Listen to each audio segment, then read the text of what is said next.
वालेकुम शो कर रहे हैं बच्चों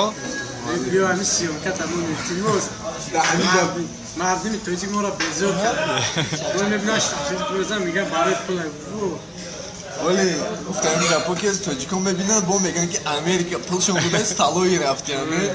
سبحان الله تاجیکا فراموش میکنن که پول گفته سبحان الله غلام شدگان در روسیه پول گفته اعوذ بالله قواز برای یک قواز در روسیه در تای دست کفار غلام شدگان اعوذ بالله ناموس را که جایی که تو یک پول گفته تو در تای دست کفار سبحان الله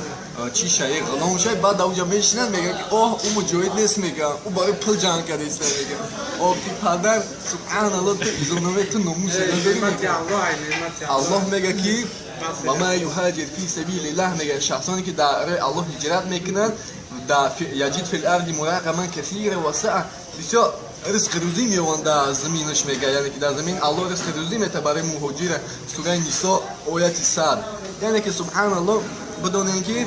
الله مورد در همین دنیا انشاءالله خیر داده و دعا میکنیم که الله مورد در آخرت خیر بده و سبحان الله برادر گفتیم که بس کنین که بترسین ای الله غلامی را مونین دور روسیه و در دیگه شهر کفر مونین غلامی را بیاین سبحان الله دولت اسلامی همین جای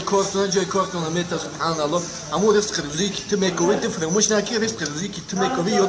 جوانی تاجیک او مردی تاجیک رزق روزی تو از جانب الله سبحان الله الله میگه سوره 33 آیه 2 و 3 میگه که شخصی که الله میترسه الله ای любой положение میبره و رزقش عین همون جایی میده که خودش نمیدونه داجی یعنی که رزق تو از جانب الله تو خیال میکنی که تو غلامی اگر مونی الله رزق تو نمیده میبره در رزق تو نمیده الله تو مونو غلامی را بیای نهیجه سبحان الله در دولت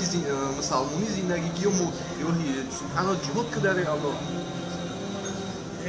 در باز دیان دبوش میگن در رای الله در جنت الله هوی کده نرون جا جواز شد تو وای میگن به سافر